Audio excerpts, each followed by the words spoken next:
Roberto Simões, rapaz, é ótimo você voltar aqui, que você é uma das pessoas que mais entende de Espírito Santo. E melhor, e tem coragem de escrever o que você entende. Isso é muito bom. E sempre foi muito bom ler você. Agora eu pedi para você trazer o livro que reúne quase todas essas, que é ótimo para nós isso, reúne quase todas essas suas narrativas sobre o Espírito Santo, não é? Que é para a gente consultar.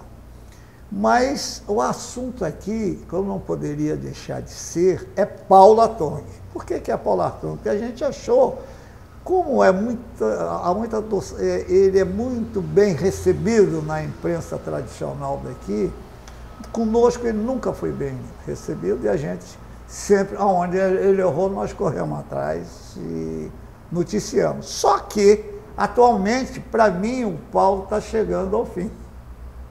Não tenho dúvida disso. Um homem que não conseguiu sequer ser candidato, porque não tinha condição nenhuma de ser candidato, e mais agora, mesmo não sendo assim, está aí bombando, né? Dizendo coisas extraordinárias, como ele tem que cuidar de fazer a nova geração de políticos. Logo ele. Mas é você que tem que falar. Como é que você está vendo esse momento do Paulo Artung? Eu acho, Rogério, que primeiro agradecer também, é muito bom a gente conversar. Eu acho que está chegando ao fim o modo imperial de governar no Estado do Espírito Santo. E com ele está chegando ao fim também o seu principal artífice, que é o governador Paulo Artung. Acho que até esse ponto que você coloca é um grande meia-culpa dele falar que agora ele tem que formar lideranças. Ele que dizimou todas as lideranças do seu grupo dele, né? Então, parece que o fim acaba as lideranças. Se nós pegarmos do grupo histórico dele, não tem ninguém eleito no Estado do Espírito Santo. O que é um retrato cruel dessa situação. Eu acho que a gente precisa entender, né, por que chega ao fim esse modo imperial de governar, e os seus principais elementos, né? Eu tentei, no livro sobre o Estado do Espírito Santo, que foi publicado pela Universidade Federal do Espírito Santo, retratar 5 grandes U's. O primeiro deles é a ideia de que permanentemente o Espírito Santo tinha que estar unido. É claro que você tem que ter momentos de uniões, mas ele fez disso, criando inimigos externos e internos, uma prática permanente. Com isso, só para a gente passar para o segundo U, para depois continuarmos, ele criou também uma busca de uma unidade com estabilidade absoluta. Ao fazer isso, juntar uma união permanente com uma unidade também estável a todo custo, ele sepultou a oposição no Espírito Santo. Então nós já temos 2 U's, união com unidade e uma primeira resultante. Ele governou sem ter oposições políticas. E isto é um modo autoritário de gerir o governo.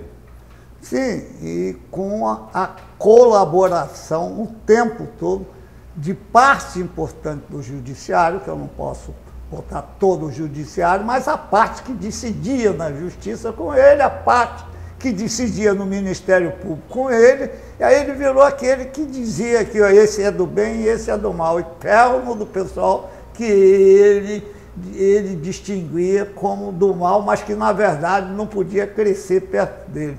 Eu acho que tem um momento muito cruel dele quando eu vejo, por exemplo, não é o Lelo Coimbra, um homem de uma fidelidade fantástica a ele, perder a eleição.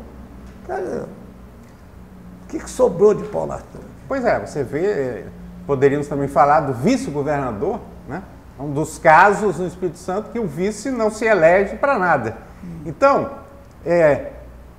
esta união permanente com esta unidade, sem qualquer diversidade, que sepultava as oposições, gerou esse personagem que teve a pretensão de ser o único.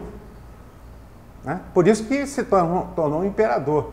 O único em relação a todo o processo do Estado do Espírito Santo. Não era só o processo econômico ou o processo político, era o poder único. Né? Era como se ele encarnasse, portanto, nós voltamos aí muito na história mundial, como se ele encarnasse a figura do rei estabelecido por uma divindade. Então, surge então a união, a unidade, o único, e esse único tem essa pretensão de gerar também um pensamento único no Espírito Santo. Eu acho que isso tem muito a ver com o que você falou. Esse ponto seu é importantíssimo, é isso mesmo. Esse pensamento único, tudo que destoasse do pensamento único era tido como alguma coisa que nos regimes de direita ou de esquerda totalitários tinha que ser combatido. Né? E combatido acidamente. Então, esse processo de gerar o único levou a uma ideia da unificação. O que era isso? Que é o nosso quarto U dentro dessa análise. Você tinha os partidos funcionando, mas todos os partidos estavam sob a égide do palácio. Sim, o Paulo passou por todos. Ele foi candidato em quase todos os partidos. E colocou até no partido do Casagrande, no PSB. Ele foi candidato a governador também ali. E quando ele, agora, a saída dele do PMDB é terrível. Ele sai com o bando todo. Tinha presidente da Assembleia, tinha a maior bancada da Assembleia, de um dia para outro e tal. E ele disse que vai fazer novas lideranças. Pois é, isso só reforça essa ideia de que ele manteve um quadro aparente multipartidário, mas ele chegou a ter 19 partidos, inclusive o PT, sobre as asas, né, desse processo imperial. Sim, o PT é mais grave, porque o PT esteve na rua contra todos os governadores. Quando chegou no Paulo Artung, ela aderiu ao Paulo Artung. Aderiu ao Paulo Artung e isso levou a esse processo de uniformização no Estado do Espírito Santo. Então, nós tivemos silenciado praticamente, a não ser com honrosas exceções, o Século Diário e outras fontes, nas universidades, nas faculdades, alguns debates em algumas instituições, mas, de uma maneira geral, o debate ampliado e, vamos dizer assim, democrático no Estado do Espírito Santo, ele está por ser feito. Até mesmo por um motivo, que aí gera uma grande expectativa sobre o segundo mandato do governador Renato Casagrande, porque o primeiro mandato dele foi uma forma de abrandar, mas só aparentemente, um modelo que ele herdou do Paulo Artung e não mexeu. A unanimidade. Eles botaram até assim, trabalhar a unanimidade para ir para 2020 e tantos, né?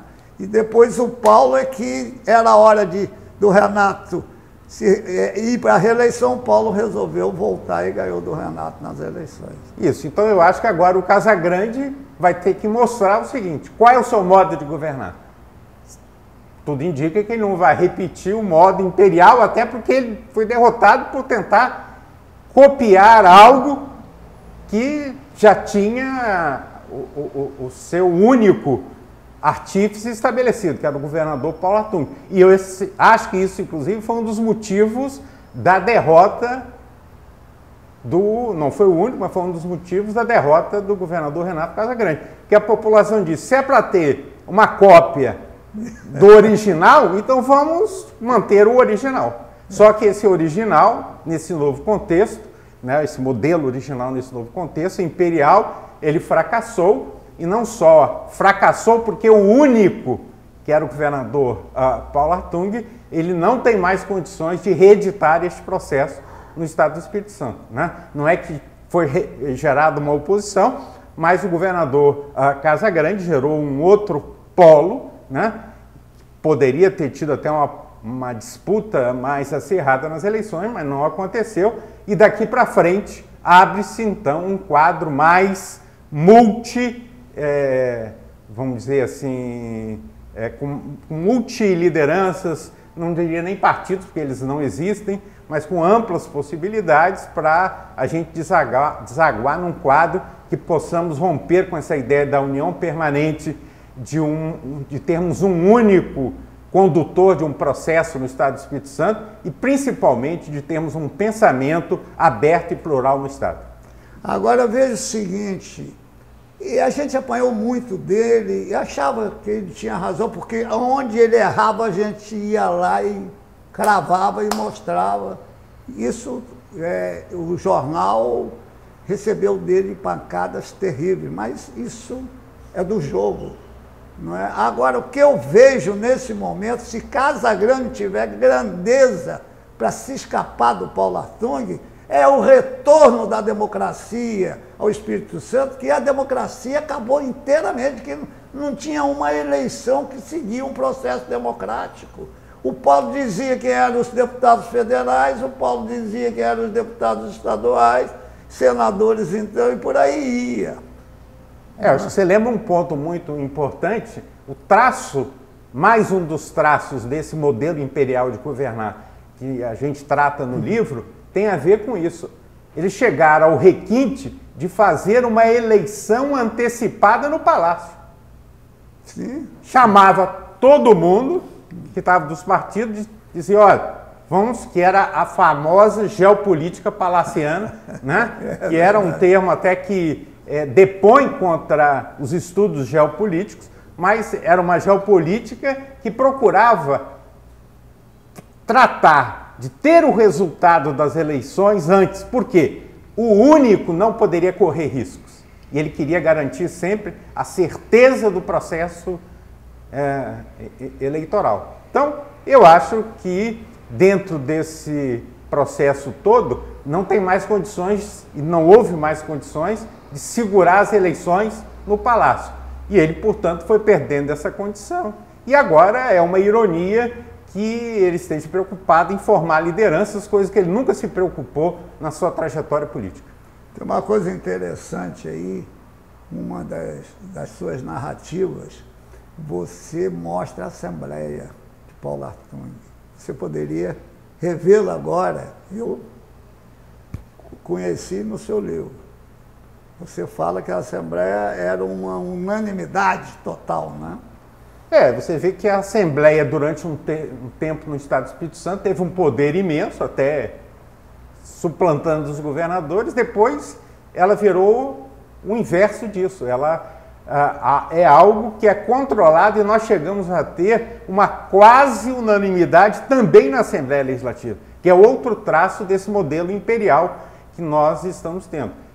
Acho que agora, por exemplo, e é uma das perguntas que ficam, os eleitos do PSL, do deputado Manato e do presidente Jair Bolsonaro vão aderir ao governo Casagrande ou vão fazer oposição? Né? Então, é um quadro que pode ter algumas mexidas, porque a agenda do Espírito Santo passada no século XXI, pela primeira vez, nós vamos ter um governador de estado, e esse vai ser um outro grande desafio, que não vai estar sintonizado em algumas propostas com o governo federal. E isso vai trazer questões adicionais que tornam justamente o ponto crucial que eu havia dito no início, que nós estamos enterrando um modo imperial de governar no Espírito Santo. Tá bom, muito obrigado. Eu que agradeço. Professor, foi sempre ótimo ouvi-lo. Eu tenho assim uma predileção pelo seu desempenho, mesmo como articulista, na imprensa, como professor, porque você nunca dobrou a cabeça para ninguém. Meus parabéns e agradeço ter vindo aqui mais uma vez e espero tê-lo aqui em outras oportunidades também. Para mim sempre é um prazer, Rogério, estar debatendo sobre o Espírito Santo e agora com vigor renovado, porque a gente espera que, apesar dos desafios que estão colocados de um lado, né, de um processo autoritário, nós temos possibilidade de exercer, acho que com mais abertura, até uma palavra que vinha da época da ditadura, mas que é importante, a abertura do Estado do Espírito Santo. E eu quero ver esse Espírito Santo democrático. Eu também.